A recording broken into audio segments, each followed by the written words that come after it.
Hello everyone, I am Tacet and welcome to the Gems of War stream, week 55, day 1. It is a purple day, so we're just going to be running through Guild Wars real quick with Grim. Then we need to go and farm a bunch of shards. This will be the last time we'll be able to get Chaos Shards in a really high amount prior to the new faction being released. Obviously we'll get quite a bit of it during the faction event as well, but yeah, we're going to be working towards that mainly at the moment. How many do we have at the moment? We have 1,797 saved up. That's not a ridiculously huge amount, but still a okay stack. We'll probably get another 1,000 something on top of that right now as we finish out this event. But we'll do that right after Guild Wars. So first things first, Guild War time. So today's purple day. We end up getting second in command. Looks like we're about tied at the moment. 2-8 currently on the defend using standard goblin team. Nobbin Brothers, Princess Fizzbang, Queen, Grapplepot, and Siren. Siren's not a goblin, but it has empowered into mana accumulation, so it tends to work okay. So let's see what we're up against. Let's see what the battles are at. So we're currently tied with them, pretty much. So we'll see how that goes down. But anyways, let's go into first battle. That is not what I want to use. I want to go use the purple team, Guild War Purple. So we're going to be using Hellcat, Grim, Infernus, and I'm wearing the wrong shirt. Oh no, well, pretend this is purple. I didn't realize that till just now, fail. But yeah, it's not red day, it's purple day. It doesn't matter though. It doesn't matter.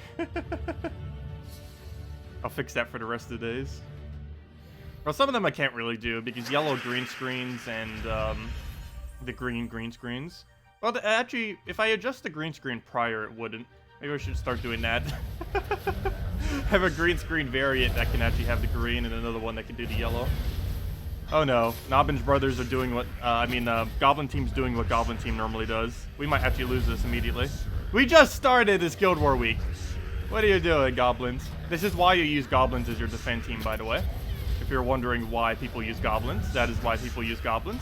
We haven't gotten to do a single move beyond our very first turn, and we have already lost the battle. And that is why people use Goblins. Okay, well, what is plan B at this point? I think we just lose. It's probably more efficient just to lose, but we'll try to see if we can get it. Come on, Grim, you got this somehow. One shot, you die. Nope, well, you're dead. That happens. It happens. There's not a single team in the entire game that can counter that. Unless you start with freeze, but then you have to waste an entire slot just to start with freeze. And then it has to specifically be on the one important one, like Nobbin Brothers or Fizzbang. If it froze something like Siren, it'd be near pointless. But it happens. That's why people use that team. And there's nothing you could really do about it currently. Unless they add like a 4x freeze immediately at start of battle mythic or something like that. I wish they would have made Frost Mage better at doing that. Okay, we might still win. We have Infernus. We could solo win Infernus if he can not lose. No, we're gonna die to Grapplepot. It's over. What a great way to start Guild Wars. And that's kind of expected. Okay, round 2. Let's not have that happen again. Actually, does Frost Mage? I don't think it does. Does Frost Mage have Purple Storm? I need to start using that on Purple Day if it does. I feel like it doesn't, but if it does, I need to start using that against Goblin Team because Purple Day is the most popular day to do it. Just because there's a least amount of counters. Wait. Oh no, it only has purple extra mana. No! You only have extra purple mana. You don't actually have Purple Storm. No, I think it's under Dark. It's under Shadow. Shadow Tree has Dark Storm. Or Purple Storm, whatever it's called. But yeah, it has Link, but it doesn't have Purple Storm, so unfortunately no. Because one thing that makes this good is it freezes a random enemy at the start of battle. Which we kind of need against Goblins. But anyways, let's go and not fail again. Guild Wars, fights. That's not where you fight. Fight. Round 2, luckily against something ridiculously weak. I have no clue why he's using that, but advantage to us.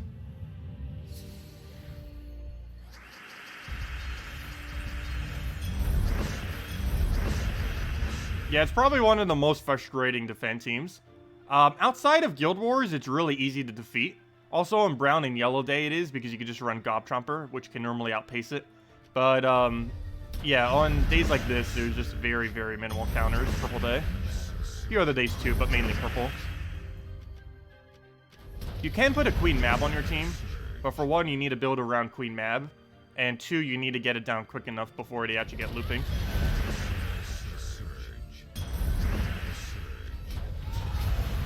Okay, get our Element Grim down, and that'll be that.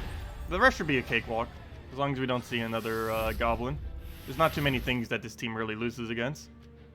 That could. It is standard Divines. That team's still decent, but it looks like we got our loop before he got to do anything. First turn loop, that's what I want to see. Let's see that every single battle. Oh, I didn't keep looping though. End your turn. There we go. Oh wow, we're missing a lot of them. But throw a Furnace down. He's gonna get his, unfortunately. We didn't get an extra turn there. Ooh, we got a kill. Well, our points are already gonna suffer. I guess them suffering a little bit more isn't gonna be too bad.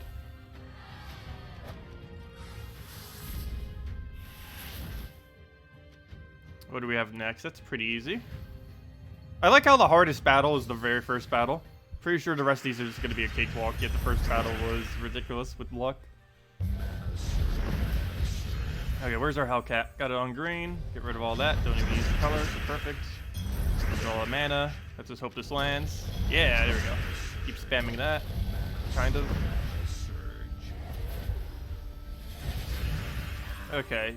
Let's do this on yellow. Obviously don't want to get rid of purple. That is the last thing we ever want to convert. How did that miss? That's the last thing we ever want to convert. Okay, Hellcat, why don't you have an option? Oh, yeah, no, you don't. I was going to say brown, but... Well, brown is a lot of mana. It's not a free turn, though. It is not a free turn. But I believe it's still good enough that that is what we do. Didn't hit the right one, but we have no control over what it hits.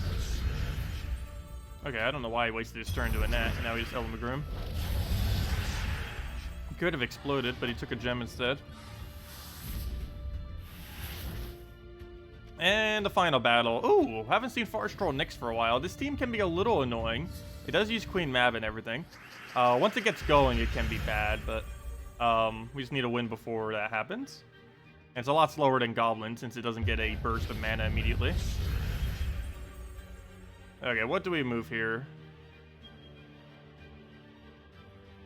I guess we just take the yellow. You know what? I actually completely forget what my banner is right now on this team. I believe it's double purple. With that being said, purple might actually be the option here. Ah, we did have a Blessed Purple. Unfortunately, it didn't surge. Okay, as long as he misses that. But we'll be able to get looping before he even does. Perfect. Element Grim does not look good. But I do want to overwrite green, so if nothing else, is overwrite his greens. So we'll do that. Literally get rid of his green so he has nothing to use. And just loop this into the win. No, don't do it, Nyx. Don't do it. Okay, good. It went for the least consequential one. Or the less consequential one, I mean. Unfortunately, we're frozen on all the purple, so we lose our turn every time we do that now. Oh, no. This is going to get annoying. Let's throw in Furnace, because it will concentrate, hopefully, one of them. Perfect. Exactly what we needed killed. And then we just Element Grim win. It could have been less sloppy, but at least it wasn't a lose. So what does that bring our score to? Like 7,700? Yeah, 7,888. That's a little low, but oh well. Not much we could have done on the first battle. It just happens sometimes. Almost nothing could have came back from that when it gets that lucky. That's why people use it. I'm surprised we only got it twice. Normally it gets a few more times. But we still got it twice, the defend team doing that to the enemy. But anyways, let's go clear through this, and let's go do delves. Got a lot of delves to go do today, because it is the Tuesday event thing. So we're going to be doing that for Whitehelm, or I should say Hall of Guardians. And we definitely need all those shards, because it's all going to be going towards the new faction this Friday.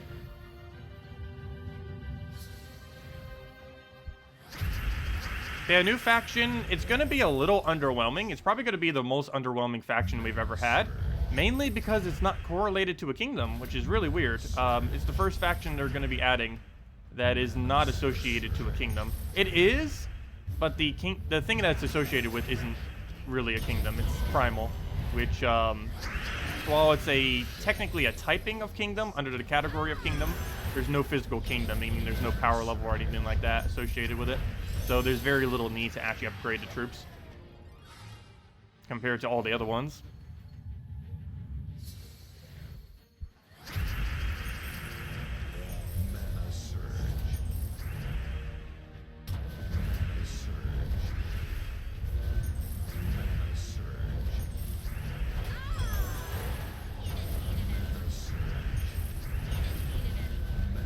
Even in dungeons, we can't get away from those forest trolls.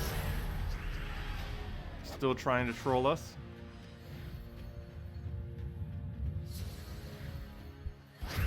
Yeah, that's why people use it on Purple Day. Aside from all the counters, it gets a really high chance of being able to create purple. And when that occurs, you end up getting the two most useful ones upgraded. You end up getting Fizzbang and you end up getting Siren. And that combination, especially if the Fizzbang gets an explosion, is basically just auto lose or auto win for the Goblin team, of course. But hopefully it'll add a first turn 4 times freeze mythic eventually. If they added that, that would be the hardest counter that we could ever have. Ideally, it would be blue, purple, and one other color that isn't brown or yellow.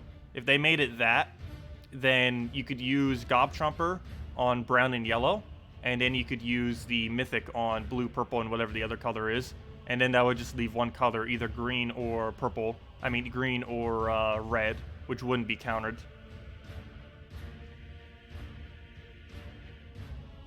But then I guess people would just start using it on Green Day.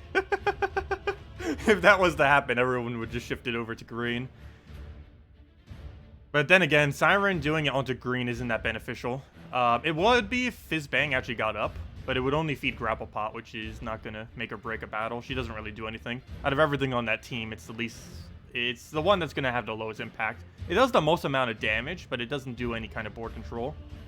But anyways, let's go do factions. That's not where factions are. Let's go do all of these, every single room. Just grind it out.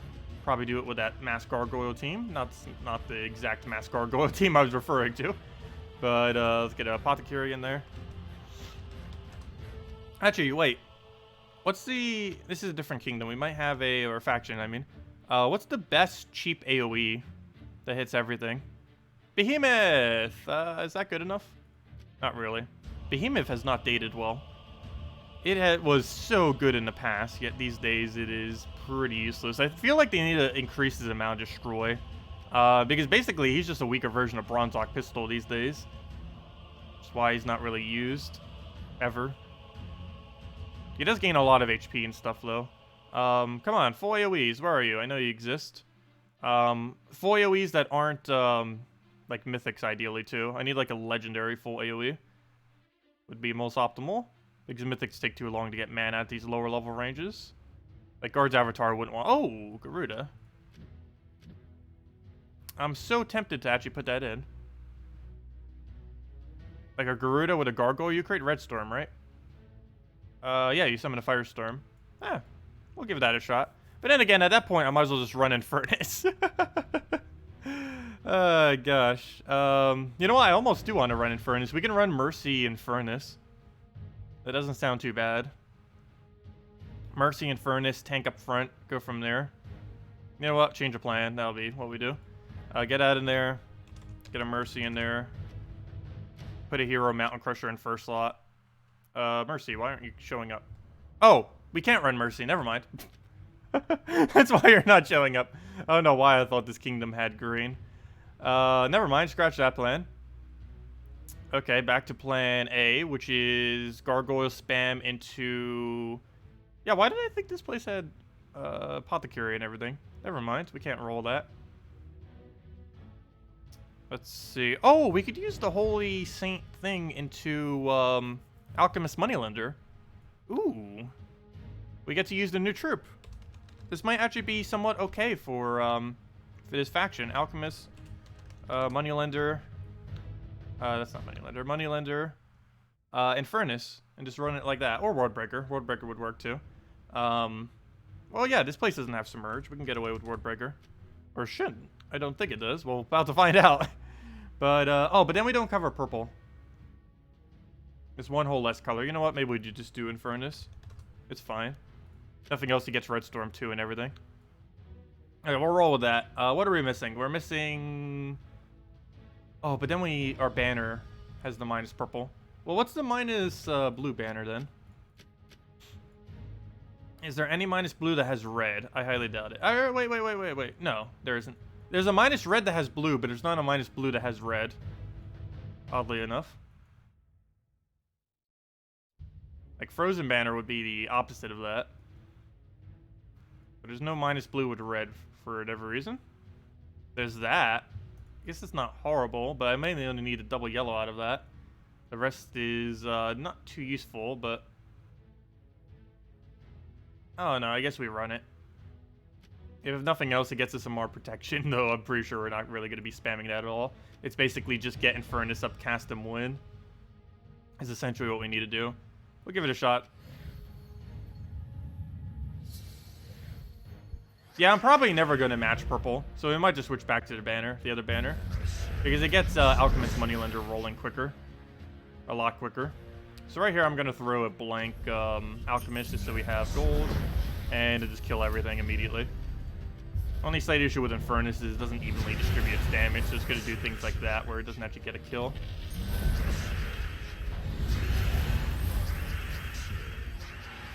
But hey, we actually got to use the new useless legend. No, I shouldn't say that it's useless. It's used mainly for 3 things. Alchemist Moneylender, various Tesla, and various Corvash. They did make Corvash into a human recently, so you are allowed to use him with the context of her for the extra bonus. I believe that's the whole reason why they even changed him in the first place. It feels a lot like pre-nerf Corvash. Still not worth using, because even pre-nerf Corvash was kind of just average. Excuse me. But there are some contexts where you might want to use it. Mainly PvP. Kind of as a disable thing. Okay, so we need to check... one really annoying thing about this faction is you actually have to check 4 rooms. You have to check these 2 to see if they're 1.25s, and then you have to check the 2 3s, because it's possible that a 1.3 can appear. And even then, you need to go check the other 2. Out of every single kingdom in the game, I think it requires the most amount of room checking of any faction currently in the game. I keep calling them kingdoms, but you guys know what I mean. But it requires the highest amount of room checking, just because of how many different multipliers, because you immediately move into one room and then you're able to do every room, which is kind of weird. No other faction is like that, not even remotely close. Okay, he still left our alignment, so we just get rid of all the yellow there. Moneylender it. Actually, I don't even need that yet. Let's throw an Infernus. And he's pretty much dead. Get our mana right back up. Infernus him again. Should have an extra turn somewhere. Not really. Let's move that over. Infernus dead. Let him do his thing. Hello, Steve. Welcome. Also, I never did go and say hello to everyone. Hello, Captain. Hello, Philip. Hello, William. Hello, Uki. Hello, Mr. Jesse. Hello, Mehmet. Hello, Daniel. Hello, the Corral. Hello, Gustavo. Hello, Bladesong. Hello, TJ. Hello, Chad. Hello, Gems overall. Do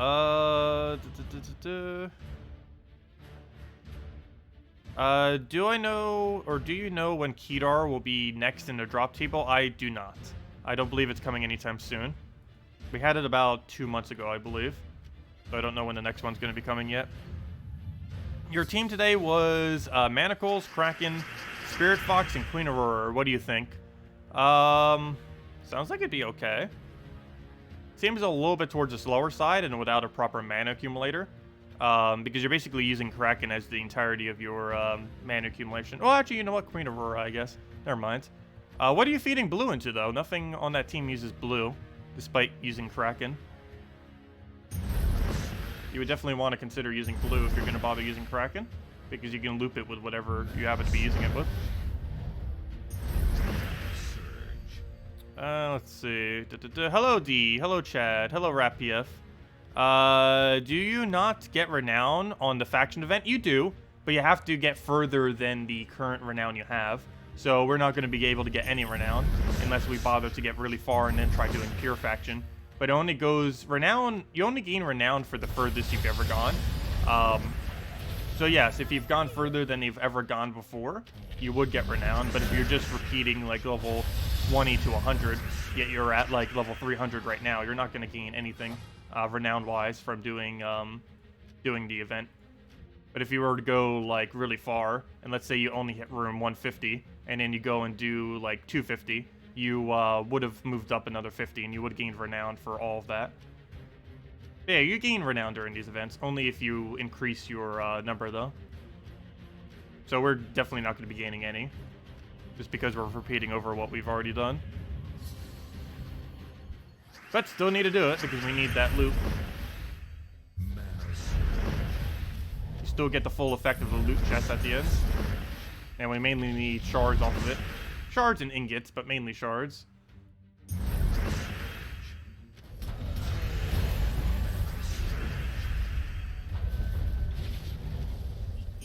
So, when do you think they're nerfing Infernus again? No, just kidding. Still one of the best mythics in the game. Or pretty much is the best mythic in the game. Depends on what you consider to be best. But if you just consider an overall around, like every single possible factor, he would be the best. If you were just to average everything out. There's things that obviously excel better than him at a specific thing. But overall, I'd say he's probably the best. Still. Now let's take our purple. Actually, I could have just enchanted that thing and just done a yellow. Actually, I think I'm still going to do that.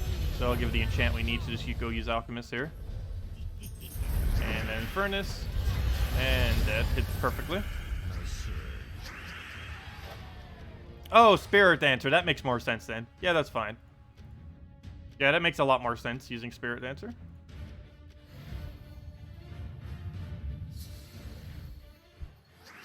Yeah, I think we're going to switch to the +2 red, +1 brown.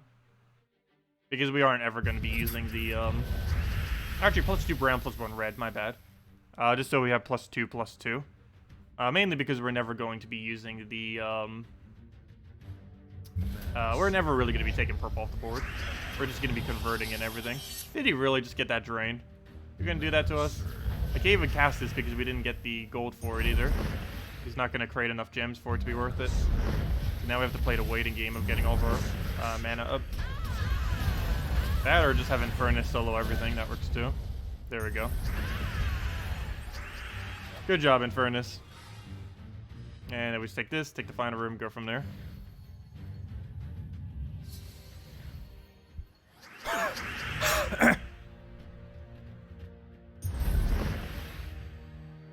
Okay, we'll go take our brown over, grab all that.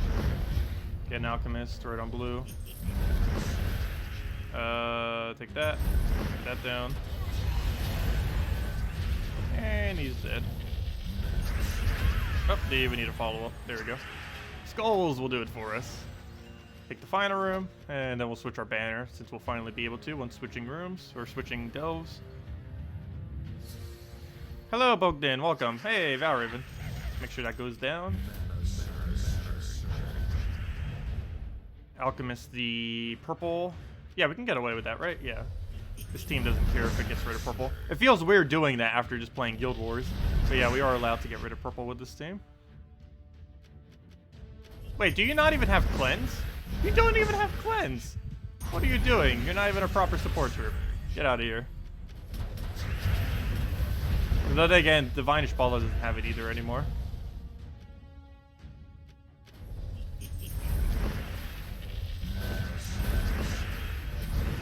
I guess you're just concerned with giving too many things funds again.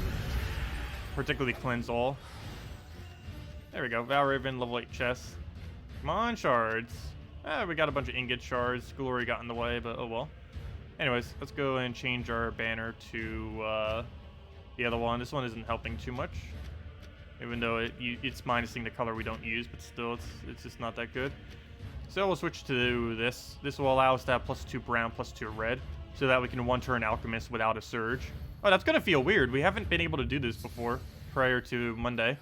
But yes, we have a 100% chance to one-turn Alchemist. Because it doesn't matter if we Surge a brown or a red, both will be full mana. even if both of them don't surge. Like right there, we didn't get a surge, but we still got full mana. That's pretty convenient. Even if that's the only thing this thing gets used for viably, that's actually not too bad. Oops, I did not mean to cast Alchemist. Well, luckily there's purple sitting right there. I meant to throw, what's his name? Luckily it doesn't make any difference. We're still in really easy delves.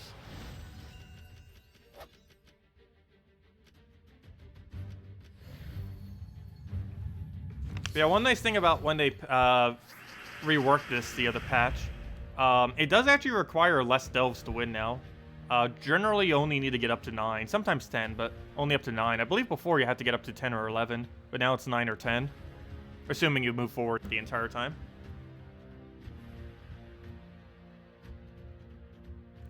And do every room, of course. Oh no, the cap almost fell on the ground. Okay, anyways, put that back on. Move that over. Grab a alchemist. Let's take purple. Take a red. We got all the mana accumulation we could ever need. Let's use none of it. And come on, alchemist, get alignment already. Fine, we'll waste your ability. Here, have this. And then we can go Hellcat. I mean, then we can go not do that. Okay. Move that over. Take the red, full mana. Get rid of all those greens or something that aligns. Purple. And dead. I don't know, maybe we do switch to Ward Breaker for the earlier battles. 1.125, 1.125, 1.2, 1.2. Easy enough. But yeah, if anyone still has any other questions or anything you want me to go over, just let me know, and we'll make sure to do so. Otherwise, of course, we're just finishing up the Hall of Guardians delves for the rest of the stream. Oh, there's only one big problem with this team. We can't go get our hero XP. We would normally be leveling Thief a little bit. It's almost finally at 70. But yeah, we're not getting anything from it. Actually, I should probably make sure before the thing switches over to switch back to Titan. I believe we need Titan for our defend team tomorrow, if I'm not mistaken. I hate defend teams that are hero specific, but generally I'm always using Titan, so I do have a few of them that are hero specific currently. I believe tomorrow is one of those days, and obviously the 4x giant team is another one of those days. That one's a pretty obvious one. Oh wait, why did I think he would move the board? He didn't move the board at all. Let's just do this on brown or something pointless and then Moneylender. Just to get all of our mana up.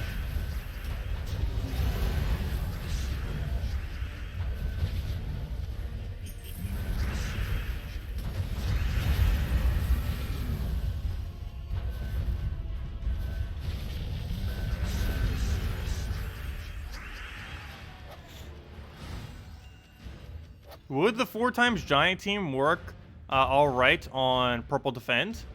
Yes, it would work okay on literally every defend. Though purple and blue you'd probably want to try to avoid if you can.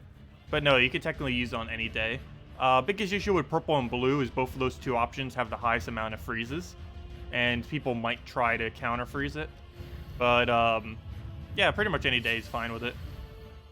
It's a relatively well-rounded team. It does hit a lot of extra turns, though, so freeze can be annoying with it sometimes. Or, you know, freeze being used against it.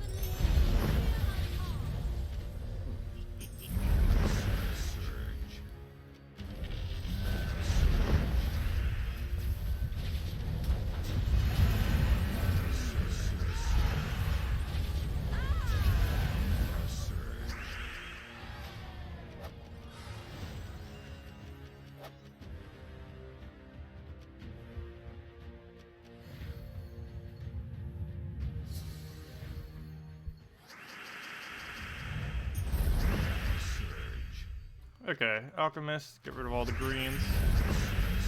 Move the blue over. Move that. Throw that over. Get a nice Infernus in there. Almost team wipe everything. Throw it down again. Beat cycle. Dead. Should be able to get away with this for several more battles. We could probably go all the way with it if we really wanted to. Which I think we might, just so we don't have to switch out. Be more convenient.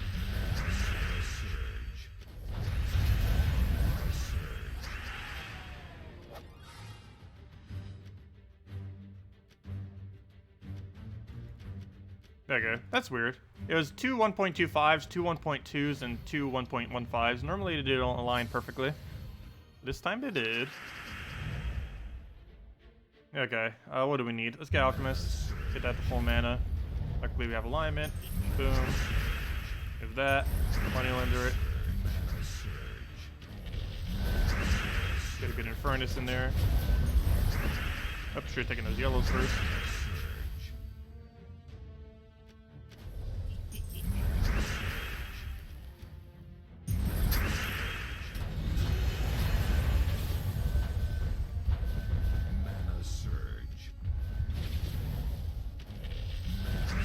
And dead.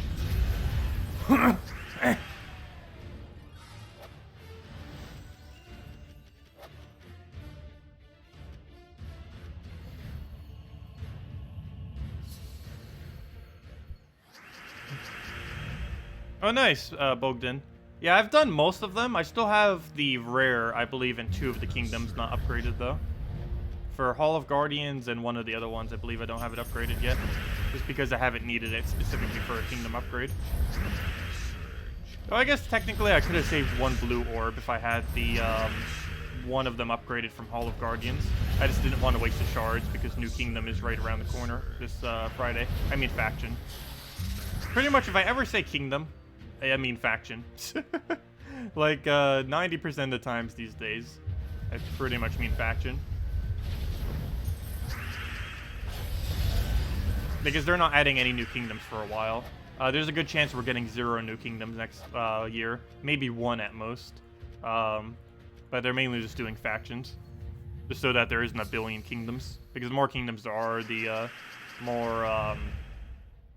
the longer the cycle takes for it to loop around all of them.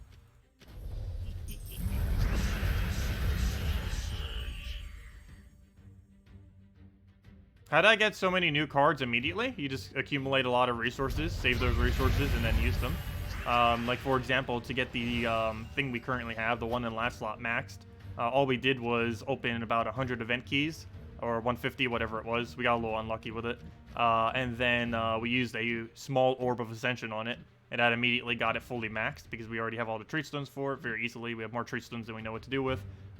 We got the copy of it, and then we just sent it with a blue orb, so we didn't have to go get another 5 copies. Yes, this week you can get 14-star White Helm by upgrading everything in White Helm. The only thing you don't need to do is you're allowed to have one of them not level 20. But other than that, you can get the entirety of White Helm maxed.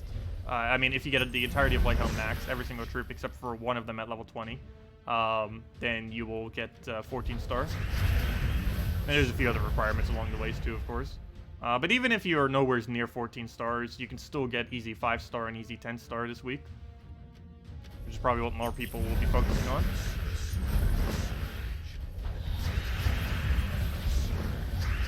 It's also the best tribute kingdom in the entire game, so highly advised to go and get it up.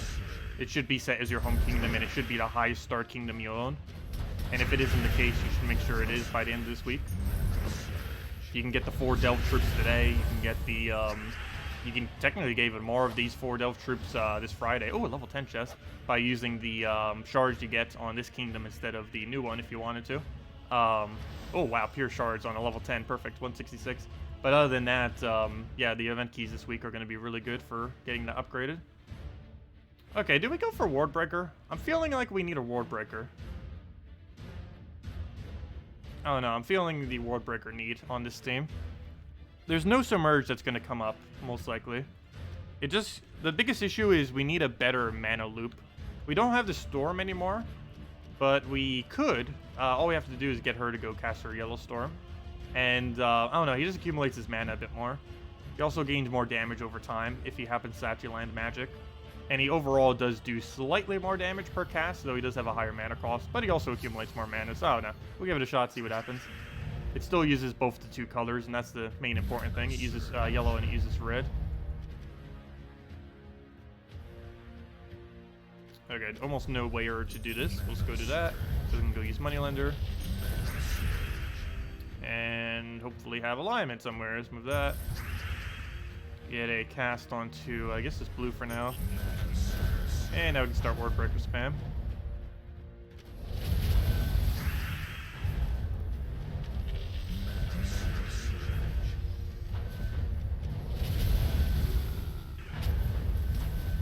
The only problem is getting that mana back up when it's a little bit lower like that. Oh, I didn't actually double check to see if we had alignment. Fail. Should have. Wait, he only has 1 HP? What are you doing? There we go. And it goes. Yeah, it is a blocked a little bit. But last slot still gets its mana and everything if we need. Oh, no. Needing to sneeze but not able to sneeze. I hate that so much. Okay, what do we take? Brown. Get a good alchemist in there. Get rid of purple. If he doesn't ruin it. Perfect. Throw a moneylender in there.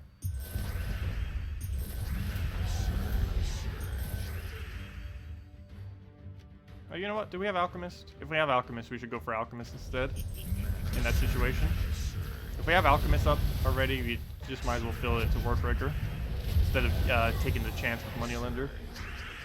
Go for the thing that has a guarantee rate.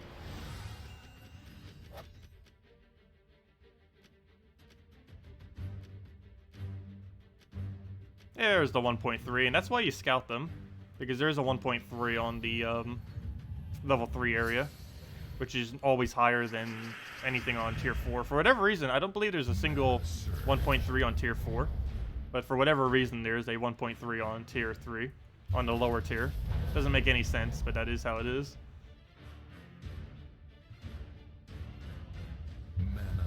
It's weird because I believe 3 ranges from 1.15 all the way to 1.3. Yet for whatever reason, tier 4 is only 1.25 and 1.3. I mean, 1.2 and 1.25, I mean. It doesn't have a 1.3. My bad. But let's just go throw this down just to get moneylender his money. So we can go do this.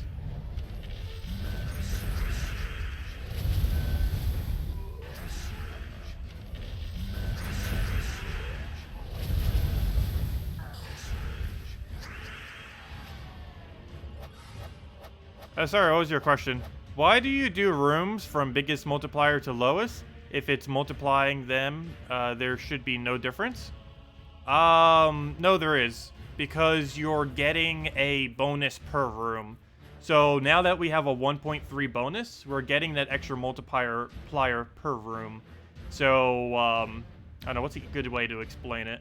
I can't think of a good example off the top of my head. But basically, in getting these multipliers first, we're getting more points per every single room that we do. Let's say we take a 1.1 first.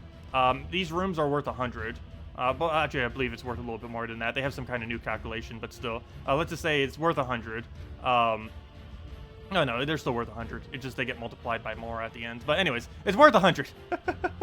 So let's say we're going to get a 1.1 multiplier. That means we're then going to be getting 110. And then if we move on to the other one, we still have that 1.1 multiplier in effect. So let's say we're getting exactly what it says, a 1.15.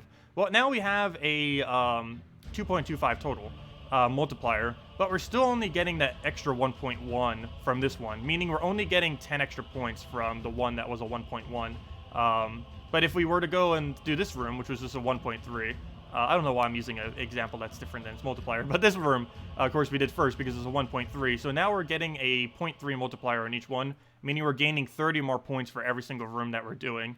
So from these, we're getting 30 more points, then 25, and so on and so forth. If we were to do it the other way around, we'd only be getting 20 more points, and then another 20 more points, or 1.15, not even, it's only 15, and so on and so forth. And that keeps applying to every single room. So it does matter to do them first. It doesn't make a huge difference, but you do overall accumulate slightly more points by doing the higher multipliers first. Because it counts per room, not just once. It counts literally every room you do. It applies that multiplier. So you want to have the highest ones first, and then do the lower ones. As far as the final chest reward, yes, it has no effect whatsoever on the final chest reward, because you're going to end at the same multiplier regardless of the order you do. But during a faction event specifically, and only during a faction event, you should always do it in multiplier order. You could technically do it that way, not during the faction event, but yes, it makes no difference when it's not the faction event. Because there's nothing point-wise that it is increasing. But during a faction event, it matters for slightly more points. It could be the difference from not having to do an entire delve. So if you still have delves left, you probably should do them, though. They're really good loot when they're this easy. Oh no, I just realized something. He just got a kill. Wasn't paying attention. That's pretty bad. We don't have gold anymore. Ooh. Ooh. Ooh, we still got a lot of rooms too. Ooh. We should be fine. Worst comes to worst, we could literally solo all of these with just Ward Breaker. It would just take a while.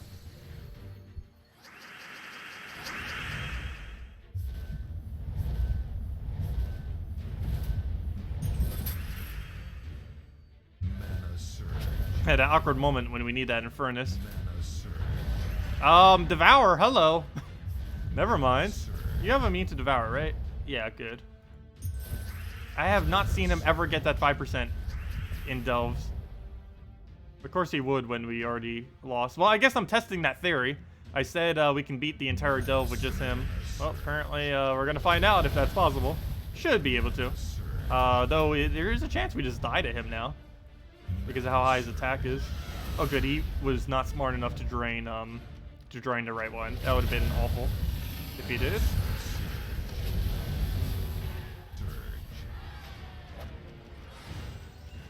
Well, Ward Breaker solo time. Ward Breakers are a really nice mythic to have as well. I personally don't use it too much these days, but it's really good with Mountain Crusher, Dragon Soul, Ward Breaker, Ferris Raw. It's also really good on Guild War days and for factions if they don't have any Submerge in the faction. Okay, maybe we'll have to switch into a real team because the quick team isn't being quick anymore. It's serving the exact opposite of the oh no, he's death marked. It's serving the exact opposite of the purpose we got him for. That'd be sad if we actually lose this delve. I think we are. Okay, good. It's definitely possible. And that'd be unfortunate, but it could happen. He doesn't have death mark, right? Yeah, he doesn't. It was just from the stats effect from earlier. I'm gonna let him have every skull. I don't know if that's really a good idea. Probably isn't, but it's fine. We'll get our mana back, kill him out, go from there.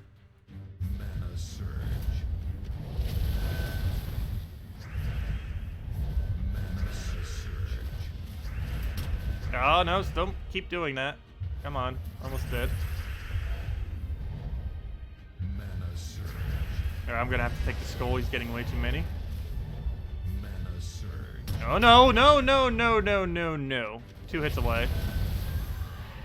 He might just kill us right here. I don't have enough mana to get up quick enough. He definitely needs to not die, that's for sure. Let's move that over for now. Good. Oh, that was almost really bad. But we seem to be in the clear. All we have to do is poke him once. Actually, our 25% reflect will be enough. Will he overkill us? No. He should only do... Unless he gets some kind of insane cascade, he should only do... Actually, you know what? No, let's take this. It's safer. And he'll kill himself off of reflect and we still live. That 25% skull reflect. Go. Okay, you've got a 1.2 right there, and we got a 1.15. That's fine. We do have to deal with annoying Spirit Fox, but at least it's not a full mana drain.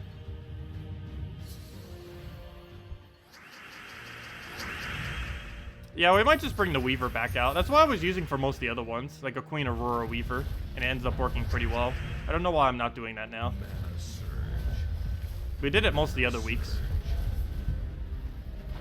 I figured we'd try the new human thing, at least give it a shot.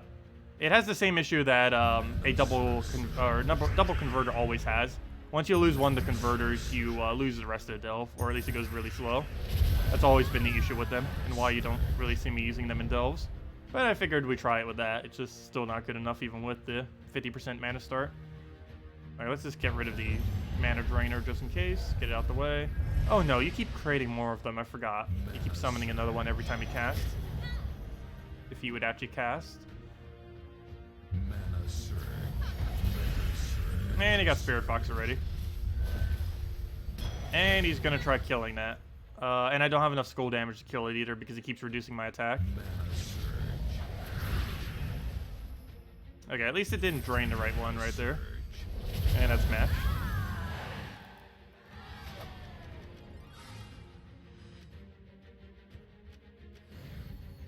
So hello Optics and hello Boo. Let's see. Oh, sorry, Boo. What was your question? It seems Explorer doesn't drop dual color trait stones that often. It does. Is there any way you can get them to drop more often? Nope. Just doing Explorer is the only thing that increases it. Explorer has a higher rate than anywhere else. It's about 1 in 15 or so chance. It's basically just a grind over and over and over again thing.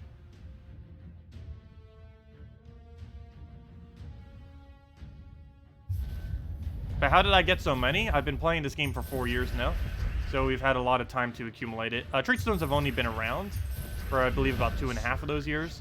But of course, even when they first came out, I still had a lot of things near max, so it was pretty easy to accumulate them, since I had basically every troop option in the game and stuff like that. So all the best farming methods I was able to always use for the whole history of trait stones being out. And then they made it even easier when they added orange orbs. I was already way beyond max on all trait stones by then, but that made it even easier because you get to save even more.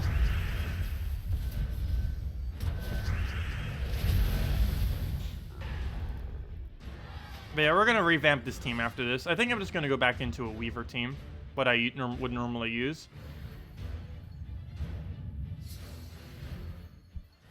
But at least we didn't lose. Actually, I shouldn't say that yet. We could easily still lose. He can silence us too, which would be very bad. Also, he diseased. How did you disease us? Wait, do you have disease on Skull? No. No. How are we supposed to win then? Oh, no, no, no. That's really bad.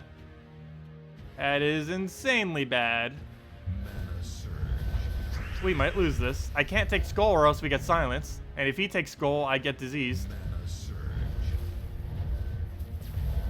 And all my mana is diseased because he's all my mana.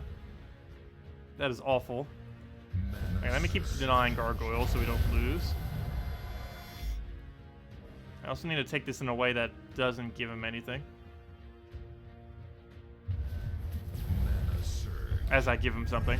Okay, we finally got undiseased. It's probably not going to last long though. Oh, yep. It didn't last long at all. If she had cleanse, I would just keep going until we got her mana up, but she doesn't. Yeah, we're actually going to lose this. We're going to lose the final battle to just not having anything in front.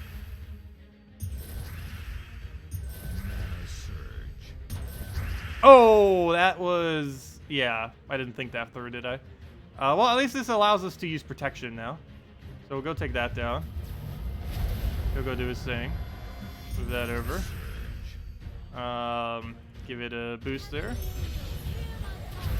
Okay, we might just need to keep spamming her. She's not diseased either, so we nor could she be. So we might just have to keep spamming that until we get our durability back. We're gonna deliberately not take that skull. Worst comes to worst, we can win with 25% reflect on her. Oh, we got on disease, perfect. So we'll just go do that. Get our mana. Throw it down again, get our mana back.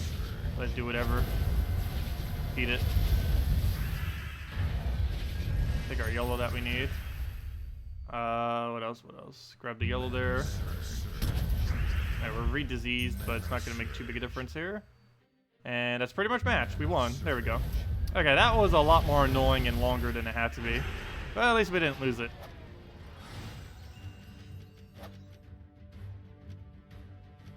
There we go. Okay, time to revamp this.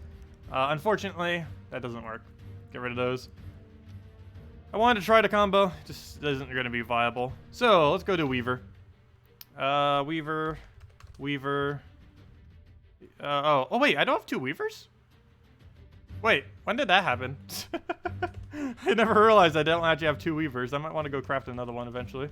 Oh, there's an alternative to that. Let's go get, we have 4, what's her name? Queen Auroras. Also, Queen Aurora is craftable this week. Let's just build a whole team of Queen Auroras now. Let's go put Mountain Crusher on there. Oops, I forgot to... Oops. I meant to keep another one there. Actually, what's a good red, blue, full AoE? Does that even exist? Not a weapon. A troop. Oh, whoops, I don't need all those colors. Wait, I need a clear filter. Oh, it's not going to let me do it correctly. Okay, let me do it in normal search then. Fine. Troops. Red, blue, yellow. And red, blue, purple. Oh wait, why do I need that? I just need, oh no, we do have to do that because, never mind, we can't. Because, we still have to use brown or yellow, regardless of what we choose. So we'll just go with this then. Oops, that's not what I want to do. Wrong! That is not the correct one. This is the correct one. Okay, I'm just gonna go Weaver spam. They should still be in kill range. And then we can revamp it to something, a little bit stronger if we need. Weaver. Too bad that doesn't do true damage, the Assassin's thing. And then we put 2 Queen Auroras there.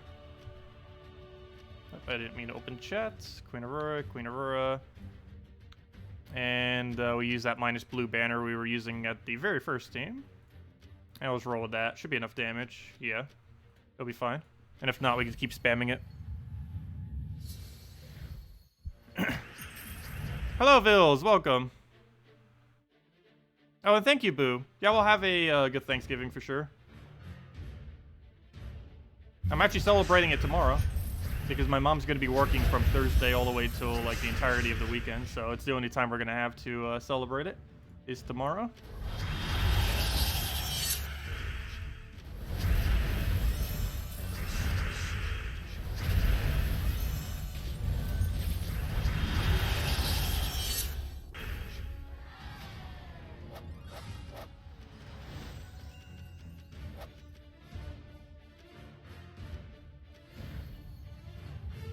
She does catering and basically just various events set up for it, as well as just watching over them and stuff like that. I forget what the proper term for it. I believe there is a specific term used for it. But yeah, she does stuff like that. So obviously something like Thanksgiving is going to be a pretty big event.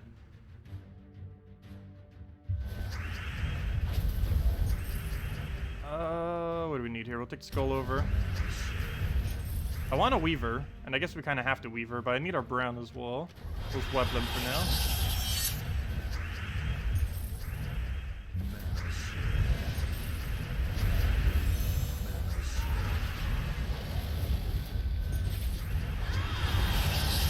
Is Guardian Crown worth getting? Yes and no. You should eventually get it, but is it worth ever really using or anything? No, not really. But you should get it for kingdom upgrading purposes or just to have in general. Really, every weapon that ever comes into the game you should try getting. But no, the crown itself, as far as how useful it is, you would almost never use the crown. Also, we already don't have enough damage to kill with Weaver.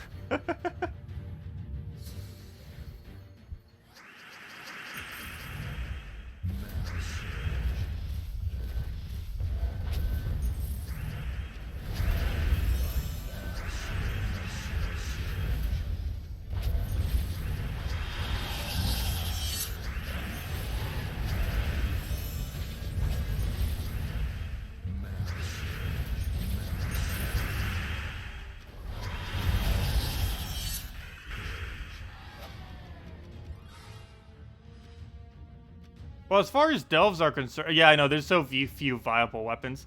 But as far as delves are concerned, there's really only one weapon you ever get from delves that is good. Though there might be a new one on Friday that's good. I actually don't know what the new weapon is yet. We'll find out on Friday. But the only good one currently is oh, what's it called? Oh, I just realized we don't have barrier on brown because we're not using Titan fail. But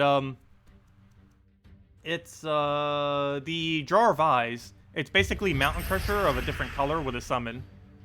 I personally find Mountain Crusher to be better than it in most situations. But there are some situations where Jar of Eyes is better than Mountain Crusher.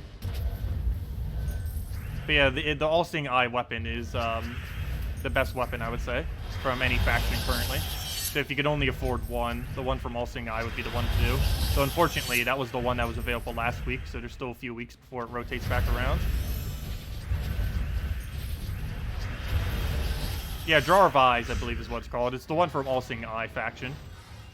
They all cost 410 gems, but of all of them, that's the only one you would actually use as a weapon. All the other ones are useless currently, unless the one on Friday is good.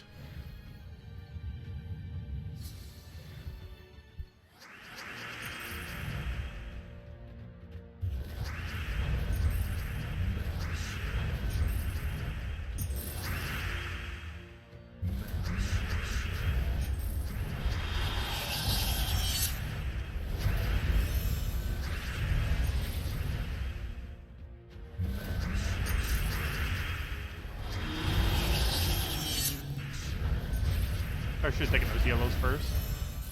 Not that big a deal, though. Actually, I want to hit him enough so that we could explode him. Apparently, I didn't. Fail. I guess we could explode one more time. Actually, we'll do that. And dead. Friday weapon isn't good. Yeah, I wasn't expecting it to be. Where did you see it, though? Was it on the forum? Or did you check the files? I didn't see it in any of the spoiler threads. Yeah, most faction weapons are pretty bad. I'm actually surprised they made Jar of Eye so good.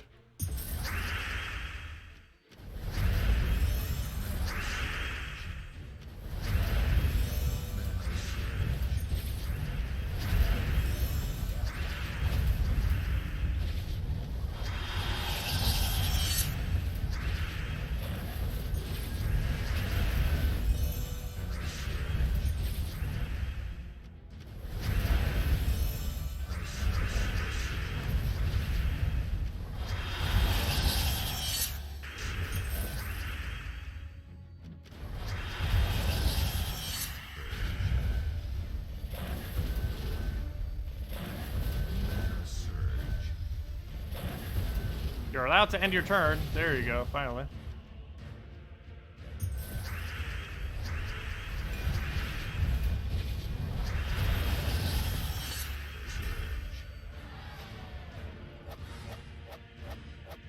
Do we know what color restriction the next faction will be? Yes. It's going to be purple-green. And the banner is what McCoy just said. The banner is always associated with whatever the colors are.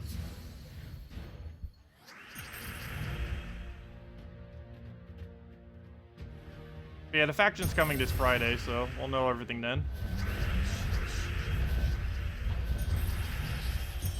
Also, I believe Salty showed it on her stream last night. I actually wasn't watching her stream. I did catch it at the end, but I didn't see the whole thing. But I don't believe they got changed from what it's shown in the spoiler threads. They're probably still exactly the same.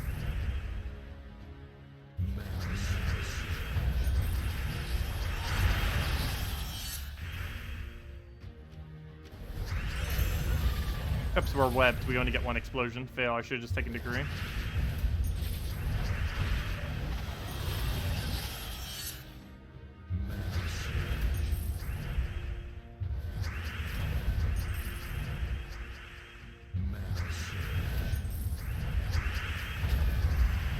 Oh no! He got a kill. And he became a bandit. Oh well, it's not that big a deal. It'll make this slightly slower, but it's gonna change very little. Oh, it's also blocking our purple, I guess. I think it would be more beneficial if it actually died out. But then again, it's gonna be blocking our green once it dies, because we're probably gonna get a Weaver summon. Okay, I guess we'll just build a real team for the next one. Maybe just a standard Fangowolf of things, since we're not currently using Hero. Or we're not currently using Titan, I mean. That or we just switch to Titan, because I'm probably going to need to for tomorrow anyways.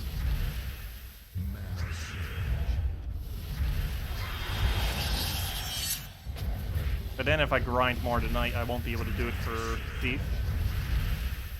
I do still want that level 70. Ideally, I actually want to get to level 100, but that'll take a little while. 70 is only halfway to 100. Also, can we get mana we actually use? Hello, board. There's not a single thing on the board we can use. Also, when did your attack get so high? Oh, duh, it's factions. Everything's higher in factions. There we go. Okay, and then we just take the final room.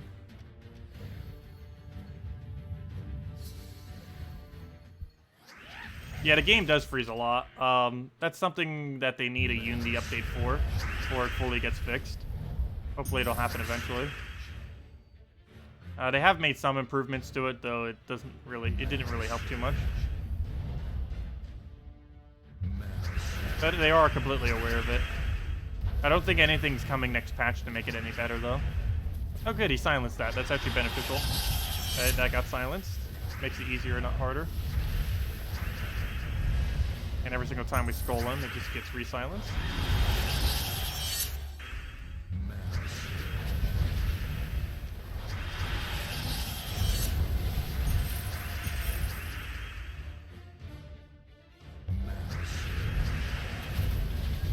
did. Or not, never mind, you have spell reduction.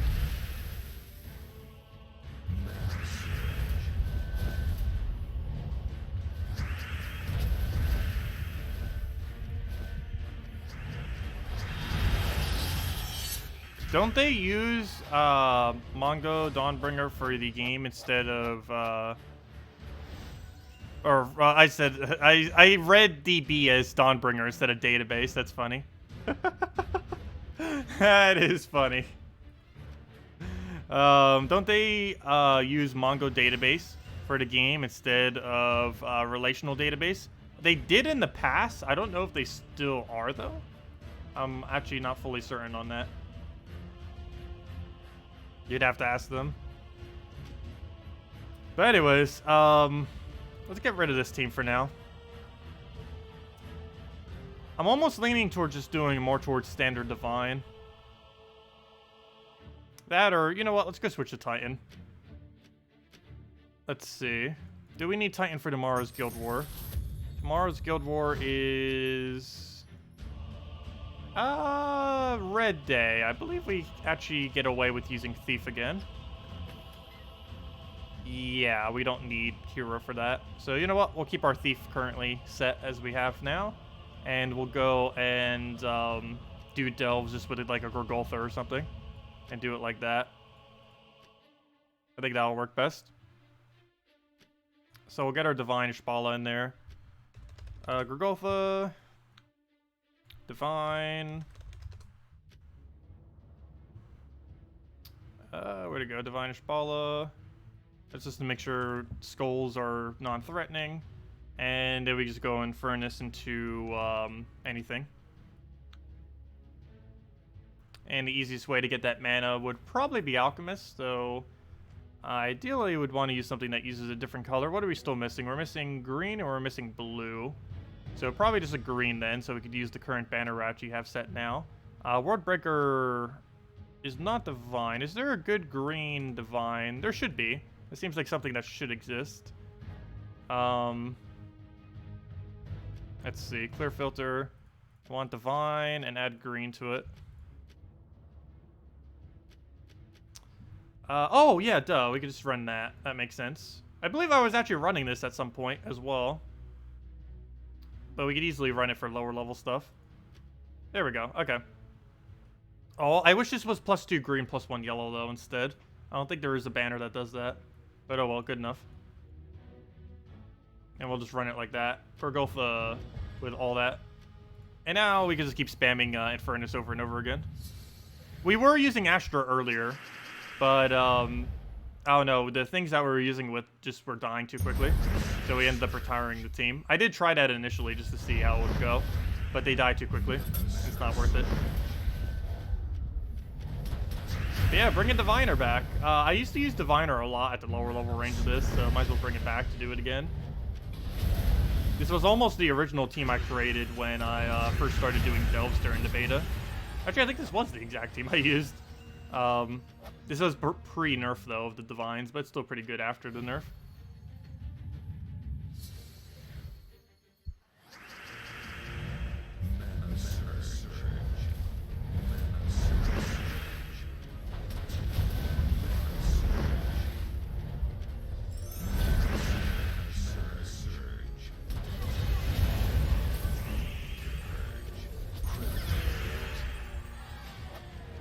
There we go, much better. I like how, ironically, the quick teams were slower. Oh, wait, they added another 1.3? I didn't even realize that. They added another 1.3 to tier 3 battles. So now there's two things that are better on a tier 3 battle than a tier 4. It's this one and the Glitterclaw one. Oh, it didn't surge twice.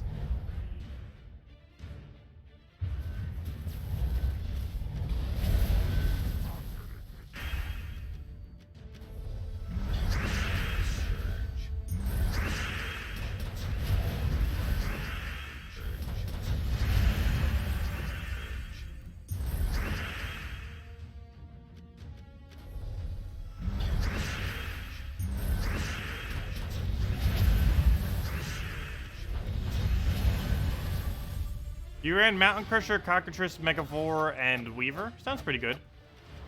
Yeah, that's why I ran for high-level delves. I don't know, is it quick enough for low-level delves? It would definitely work, obviously. I just don't know if it would be as quick. I started using that for, I think 400 plus. Actually, I believe I threw a Salvani more in there instead of a Megavore too. But that was before when when Dragon's Eye was better. So I guess you kind of have to throw the Megavore now, just so that you have enough damage for it for later delves. But at lower delves, it wouldn't matter. Obviously, they're really easy to kill. Yeah, they're really easy to kill, yet almost lost twice already. Somehow.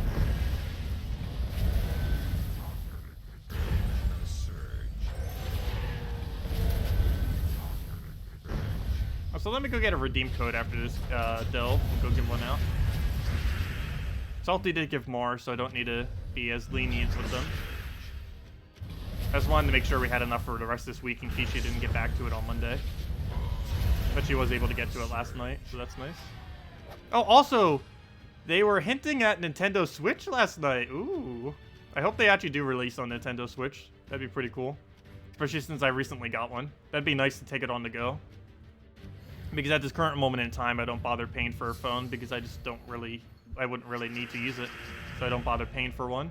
So, yeah, I don't play it on the phone at all or on the go. But if they were ever added on Nintendo Switch, I would be able to.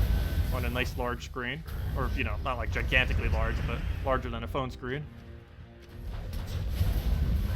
Basically like a little tablet.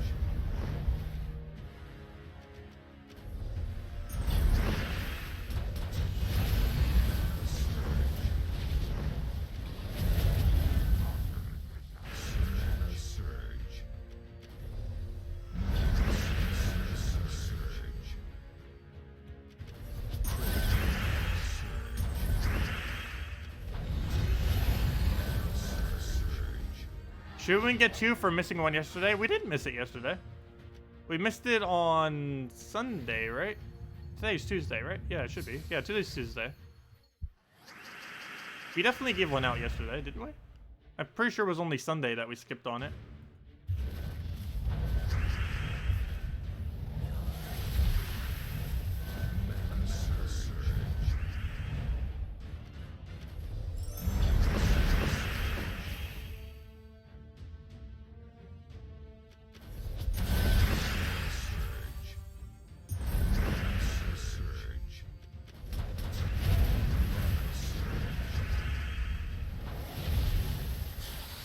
Yeah, you would easily just be able to touchscreen everything. Be really nice.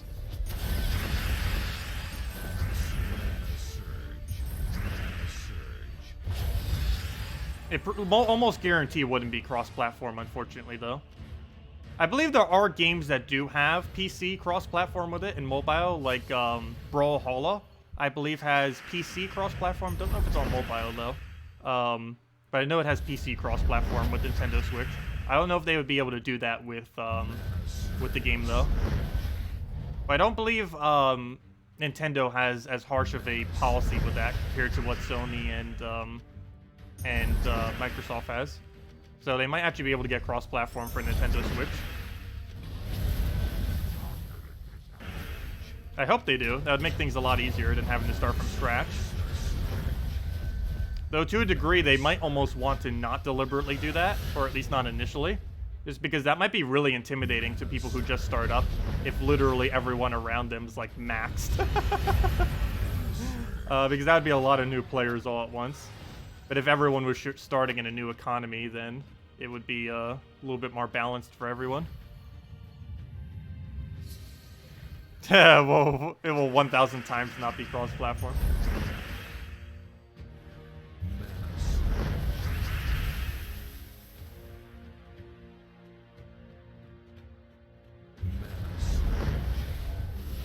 Okay, we'll go and get the convert right there.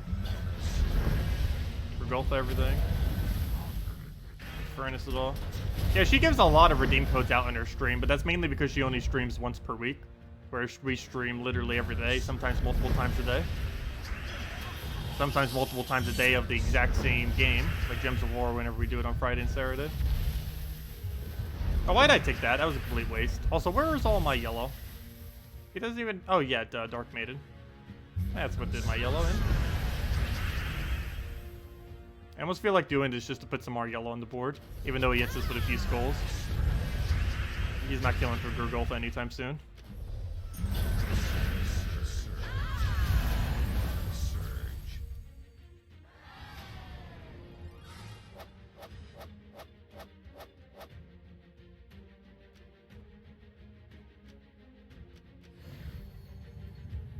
How long do you think people will complain about releasing the old weapons in the Soulforge? Forever until it happens. It'll happen forever until it happens. 100%.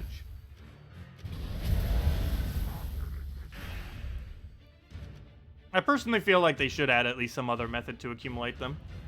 It seems really odd that there's literally no other method, and that there's basically a small percent of weapons that only people who ever obtained it, like years ago, will ever have.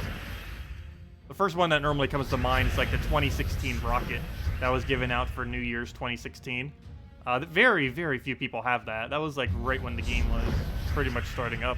Well, a year after, but still really early in its development.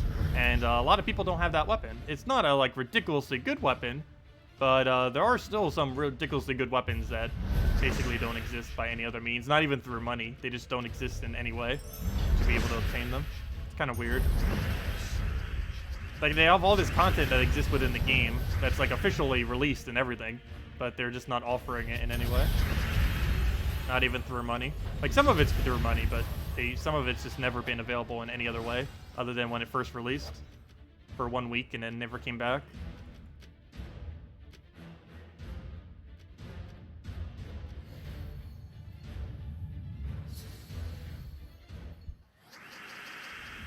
Yeah, there's a lot of completionists out there that can almost like never complete out the game 100% just because it's locked behind weapons that do exist but technically don't exist. I do have literally every single one. I think there's only a few dozen people, if even that many, that has literally every one. Just because there's been very few people who have been playing for that long and actually accumulated every one as they came into the game. Yeah, 50 gem class change does need to go eventually. Their solution to that they mentioned in the past, that I wish they would already do already, is make it so you can set your hero class per team, like how you set your banner. That would fix things. Could you imagine if there was like a 10 gem cost to change your banner? That's basically what they have for hero class right now. Essentially.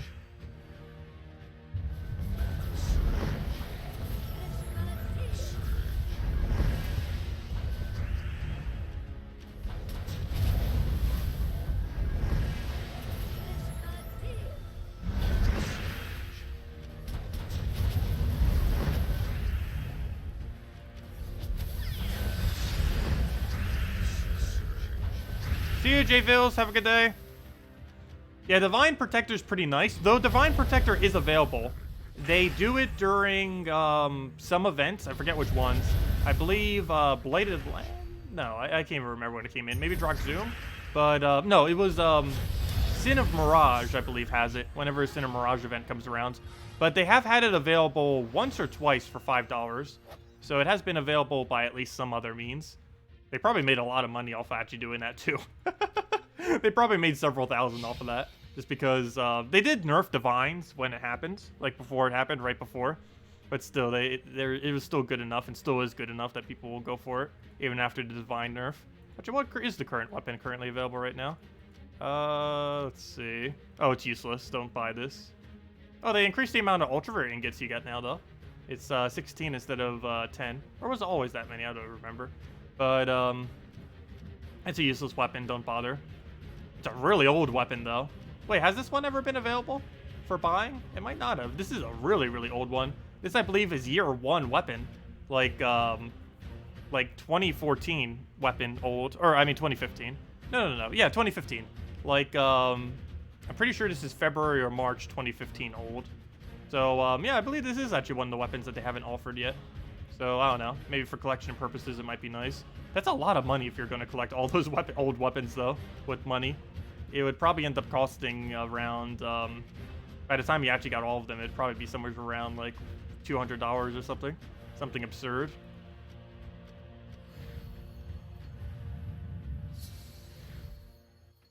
Yeah, they didn't nerf Divine Protector. They just nerfed all the Divines. Divine Protector didn't really need nerf specifically, though.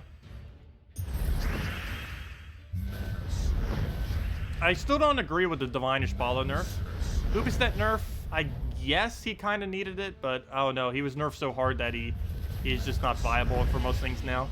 And the only one I 100% agree with of all the things they did was the Infernus nerf. He was needing it for a while. They ended up buffing him once when he didn't need a buff, and then they never rebalanced him since then. And then they finally rebalanced him. So out of all the nerfs that they did during that, Infernus I was perfectly fine with. The other two were kind of iffy. Because he's still the best mythic in the game even after that. That didn't really change much.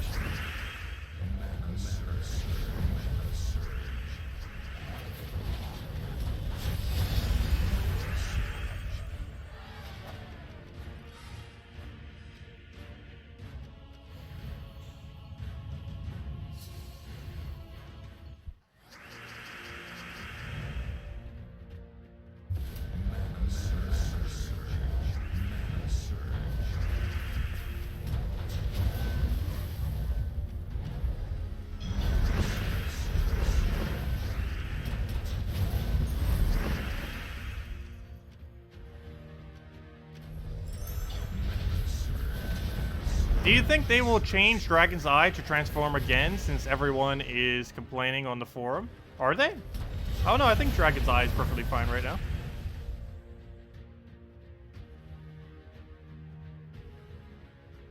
I haven't seen Dragon's Eye to be too much of an issue at the moment. It is stronger in PvP, but it's weaker in delves.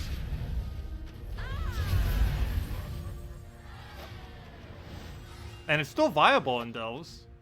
Less viable than it was, but it was like way too viable before. To the point where it was the only thing you would ever run.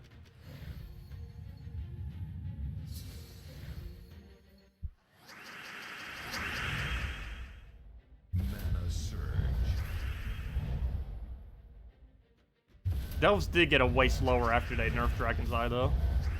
Way slower, especially if you don't have late game mythics like Megafor and Weaver and Infernus and, you know, just the standard things that tend to do a lot of damage.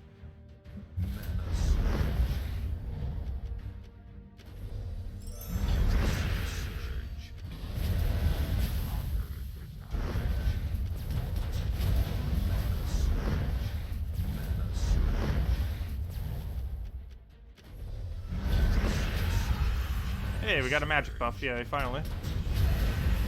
Makes it a lot easier to kill, obviously.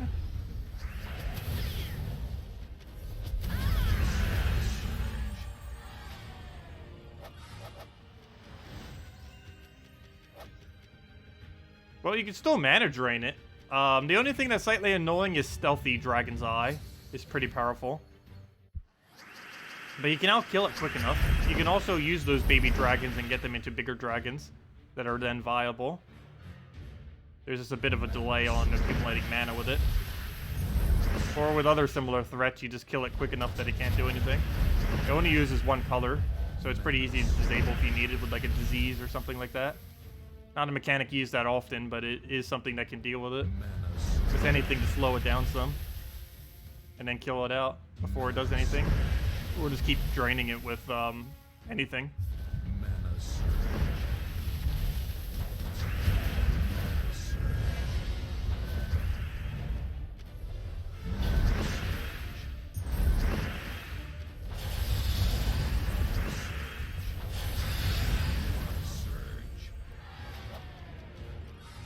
I don't know, I found PvP to still be just as quick. At least with Key it is. Like, it's the team sometimes gets stopped by Dragon's Eye, but that's kind of to be expected. At least some team would counter out the meta at any given time. It's pretty bad when there isn't, because then you could just breeze through everything without anything ever getting in the way. That's actually when I got the highest, or my current win rate, highest win rate, which is like 1,000 something. I got it when the meta was so easy that the player had nearly 100% win rate, and the AI would almost always lose, guarantee. Like, when the game gets to that state, it's not really good, but you also can't have it that just something's just way too powerful either.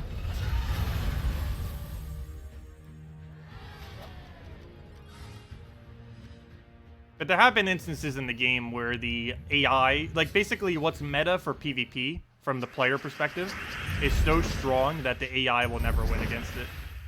There have been instances like that in the past.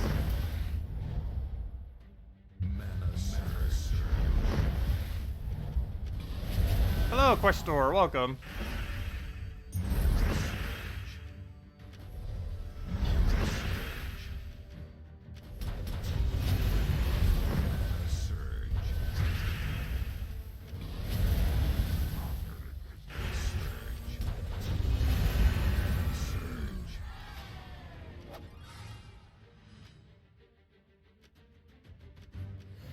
Does Giant Team really have that high of a win rate?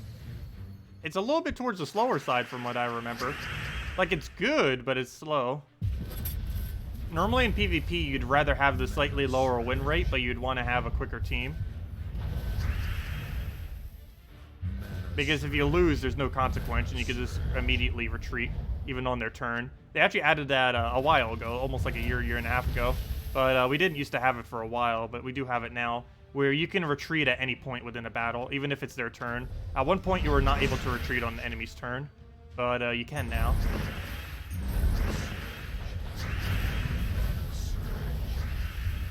So I believe we only have 2 more delves to go, 1 or 2.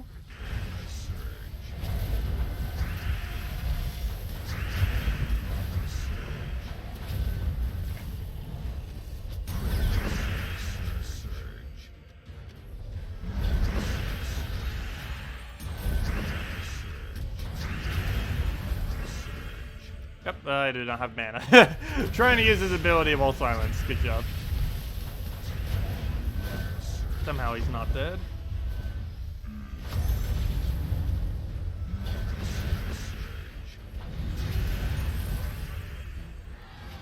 Yeah, that's actually around the time when I did it. The Soothsayer Queen map team. It was insanely good and a lot of fun.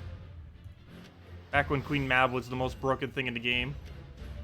Not only was there no immune to mana burn, there was no immune to... Wait, was there immune to freeze at the time? No, there was immune to freeze, but there was no immune to mana burn, and there was... What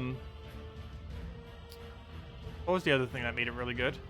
Oh, she used to only require 10 blue instead of 13, basically meaning you always got an extra turn with her, even though there was a condition to it. If you just had a Valkyrie or something, you would always have at least 10 plus blue on the board. Anyways, how many more of these do we have? I didn't even claim a single one yet. There we go. Okay, we have 2 more delves, I believe, to go do. Let's go claim our orb. Shiny blue orb, right? Or purple? Yeah, purple. That's what we want to see. And now we just need to go do stage 8 to go get another orb. We're probably nowhere near a leaderboard, though, but oh well. Yeah, we just have to go complete through 2 more of these. Let's start number 1.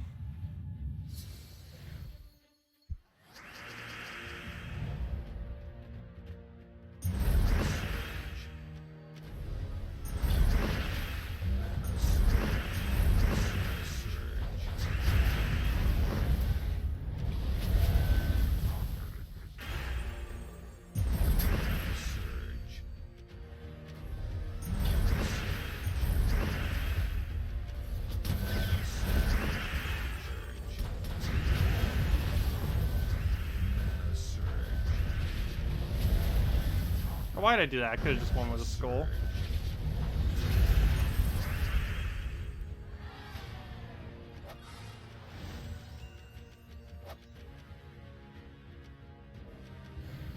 But yeah, Queen Titania, or Yagwe Queen Titania is basically what Double Queen Mab used to be, basically. Not exactly the same, but as far as like the strength level, it's essentially the same thing.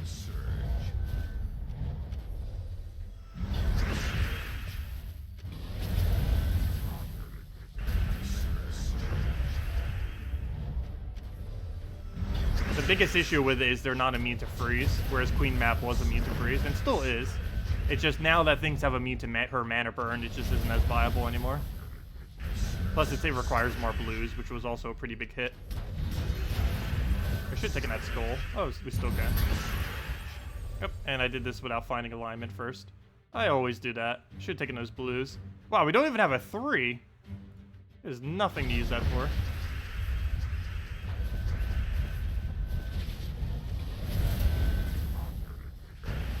We should get more magic buffs. It'd be very useful if we could. Oh, oops, we're entangled. I was gonna say, how on earth did he not, or how did he survive that? Entangle would be how. Oh, yes, my bad. Let me go do the code now. I said after that one delve I would, and then I didn't. Forgot about it. Let's go find where it's hiding. It should be right here. Boom. Hopefully this code still work. They should. Also, apparently someone just messaged me. Who's that? Let's see. We'll go mark that. Mark it. Copy. Save it. Put it in there. Put that there. Backspace. And it should work. Yes. Let's do it again. Boom. Oh, wait. Wrong account. Do it on you. Boom. Move it back. Put that in first slot. Copy the whole thing. And there you guys go. Use it on gemsofwar.com underneath the game code section. Your invite code can be found underneath your settings menu. The redeem code is right over there in chat. You can just go copy paste it, as well as right above there. And gives the same reward as always. 2 treasure maps, 1 gem key, and 2,500 gold. There we go. And yeah, we almost have back to 20,000 gems. That's not going to be the case because we're going to be burning through them this Friday. But not too many. We're probably just burning through 410, just enough to get the weapon, and that's it. But yeah, the stack's almost back at 20,000. Not sure how long we'll keep it that high, but it'll finally be back until next Mythic comes out and brings it to 10,000 or something. Ideally, I want to not spend a single gem on a Mythic. I'd rather use all my seals than use gems. I should have used her ability. We had alignment for her. And now we don't. I'm still doing it, though. Oh, I should have taken that purple. That's a bit of a waste of a turn.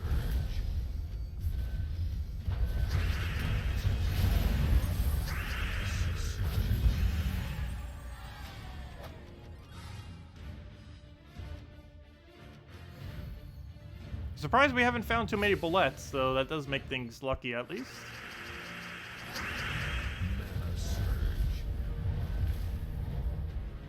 Alright, nothing seems good. We'll take the red there. Grab a brown. Furnace everything.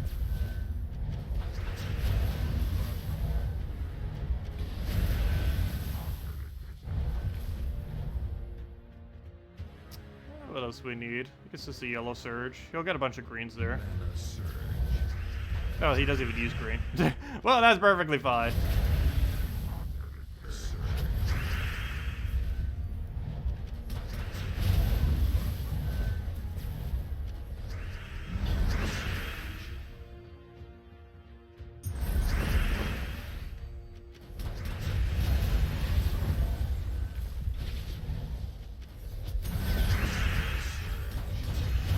And he just dies off the explosion.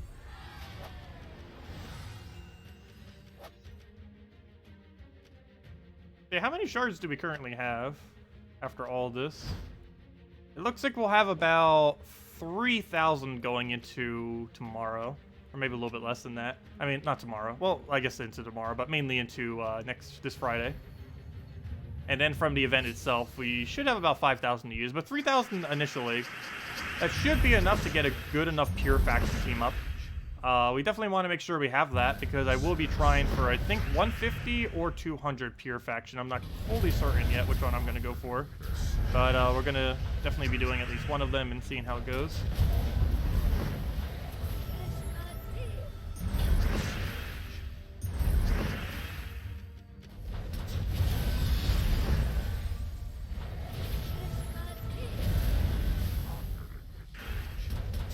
And I'll probably use my 3 free battles on both Friday and Saturday in order to align the, what's it called?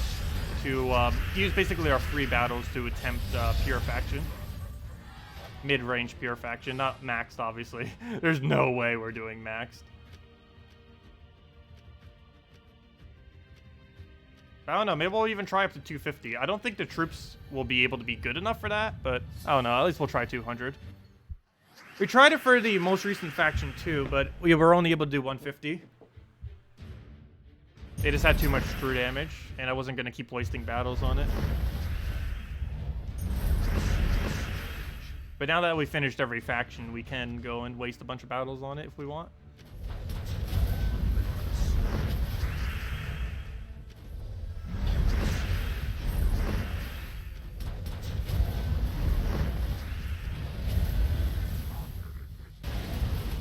You know what? Their durability is getting so high, we might as well just use the standard Megavore team.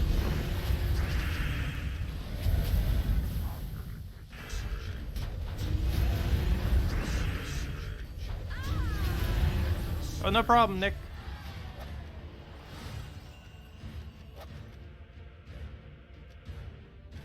And if anyone still has any other questions or anything you want me to go over, just let me know. I'll make sure to do so. Otherwise, just going to be finishing up the final bit of delves.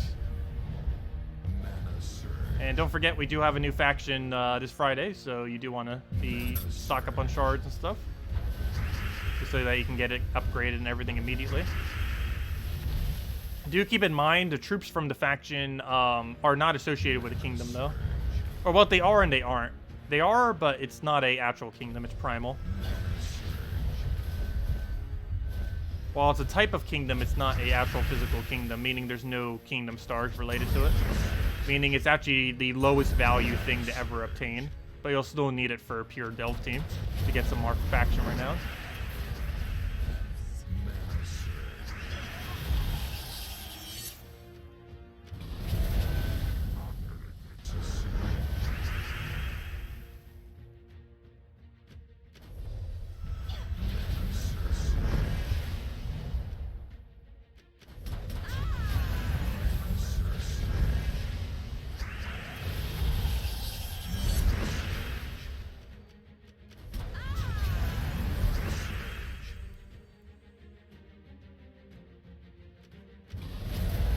You're leaving the new one at level 20 to farm ingots. Yeah, that makes sense, farming ingots and shards. I kind of want to, but then we won't be able to do video content if I do. So I'm probably just going to do it normally. But, yeah, out of every single one, I probably should have left at level 20. Crypt is still by far, even after the new faction that's coming in, Crypt is the most profitable kingdom to keep at level 20.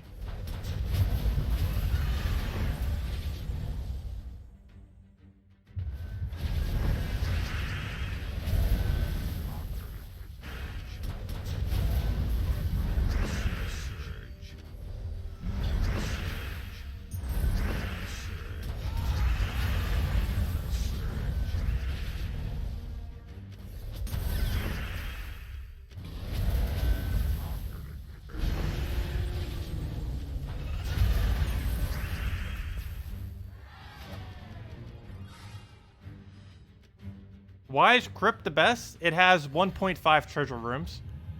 It has 1 guaranteed treasure room and another room that tends to very commonly be a treasure room. Currently, the highest any other kingdom has is like a 0.25 treasure room or something like that. They don't have any actual designated treasure room. And while it's not too big a deal, it does help. It also has a pretty good multiplier overall throughout the kingdom, or throughout the faction, the delve itself. But it's mainly the treasure rooms that make it really viable. This next faction might have decent treasure rooms, though. I don't know. But All-Seeing Eye, Crypt, and Sea of Sorrows do not have it. At least not one on 100%. What are those treasure rooms? 800 gold, 1,000 gold, 1,200 gold. And I believe they added another one in the most recent batch as well. But they're relatively easy battles that give a lot of gold. So not only are they easier than a normal room, which I guess doesn't really matter much if you're at level 20, but mainly it gives you more resources overall. And if you're going to be grinding it for a long period of time, like weeks, months, multiple months, it would make a difference.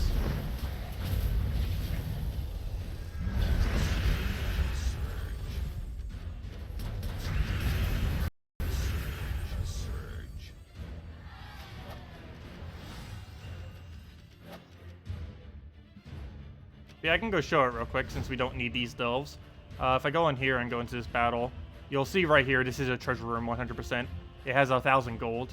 And this one is also very commonly a treasure room. So there's this one, which is 100% a treasure room. And then there's this one, which is normally a treasure room. In this particular instance, it is not. But I think it's about 50% chance or so that it is. But this one, 100%, is always a room that gives a lot of gold. If you check the amount of gold from even this tier 5 battle, you can see it only gives 400, whereas this gives 1,000. And this only gives 300, whereas this gives 1,000. And so on and so forth for all of these, 100, 1,000 for this one. And even the final battle gives 500, but this one gives 1,000. And it can be either 800, 1,000, or 1,200, I believe, are all the options. And it still has 2 other rewards, too. It just happens to have a lot of gold on top of it. And there's one room that's always it, which is that one. And the one in the top right is generally one as well, though not always. Also, we might have this reward by the end of this. Oh, never mind. Oh, no! We just finished it and then didn't get it. Oh, well. Let's go waste 30 gems and go do this one more time. I'm not going to do the entire delve on stream. Let's just do it enough to go get that orb and hopefully get something nice out of it. So we'll waste our 30 gems. Really cheap still to go get it, so I'm fine. 30 gems is perfectly fine for that. And now all we have to do is do like 3 rooms and we'll be done. Is the new layout any good? I actually do not recall. We'll find out on Friday. Hopefully it's not annoying. I hate when delves get really annoying layouts. Out of every single delve, my personal least favorite layout would probably have to be not Hall of Guardians. All-Seeing Eye is my least favorite layout. My favorite layout, oddly enough, I'd probably have to say is the most recent one. The Sea of Sorrows, I actually like quite a bit. Sea of Sorrows and Crypt. I really like their layout. And even though they have some winding paths, there's a lot less rooms you need to check for both of them. The biggest issue All-Seeing Eye has is there's never a really clear, correct path. And the slight issue that Hall of Guardians has is you have to check every single room, since you can go to every single one simultaneously. So right from the start, you have to go and actually check all of them, which takes a lot of time. For Sea of Sorrows, you technically only ever need to check, I believe, 2 rooms, assuming they're not different rooms. And for oh, what was the other one? For Crypt, you generally only need to check about 3 or so. I guess to a degree, All-Seeing Eye, you only have to ever check 1, but it gives you the lowest multiplier of any faction, and it also has the layout that it has just gives you a lot less points overall. It's really weird. I don't know, there's just something about All-Seeing Eye that I just absolutely hate.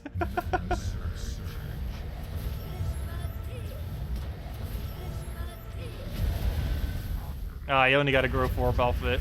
Well, I got a purple one off the previous one. Hopefully we get another purple or a blue here. I ended up needing to use a blue on the most recent mythic, so on the most recent legend that came out yesterday. So hopefully we get a orb to go replenish it.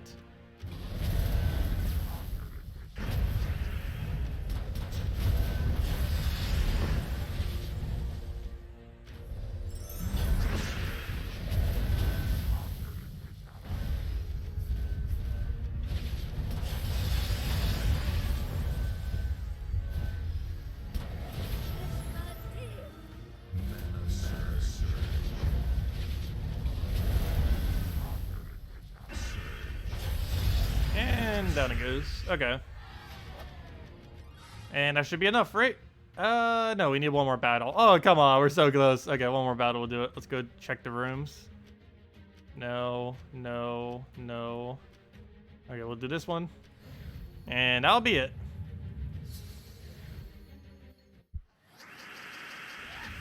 Oh, Valraven. Well, you're a little late. But oh well. At least I'll have some more to do off stream later tonight.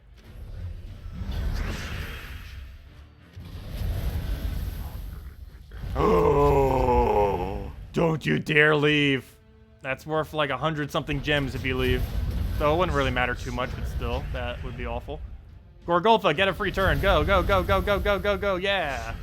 What do we do with this free turn? Let's go and do that on purple. Well, Infernus, please get a kill. Okay, good. We can guarantee kill it. That's fine. Okay, we got our free 100 gems thing.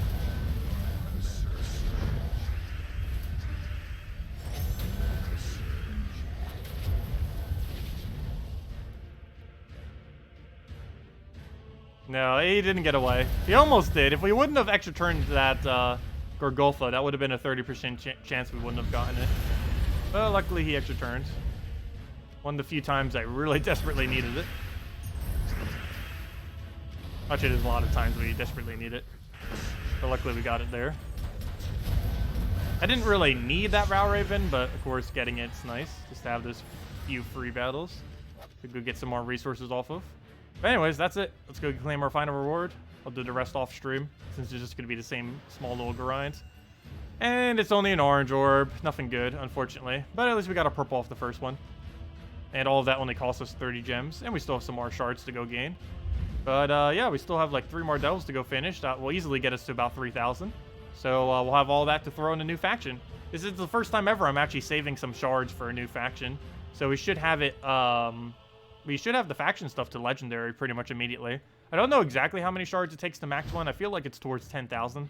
Though I've never actually calculated out how many it really takes to max a faction, shard-wise, like actual number.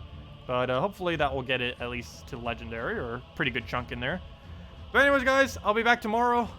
Nothing too interesting happening tomorrow. Remains just getting the pet and, of course, the standard Guild War Day. And main thing that's happening this week is Friday, where we're going to be having the New Kingdom. But anyways, have a wonderful Thanksgiving, everyone. I'll be celebrating it tomorrow. Of course, it's happening... Well, actually, when is Thanksgiving? The 22nd? No. Wait, yeah.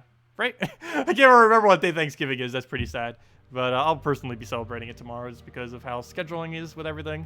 And, yeah, hope you all enjoy it too. Stay safe, and I'll see you all later. Goodbye, everyone. We'll be back same time tomorrow, 8 p.m. Eastern Standard Time, 2 hours prior to now tomorrow. And goodbye.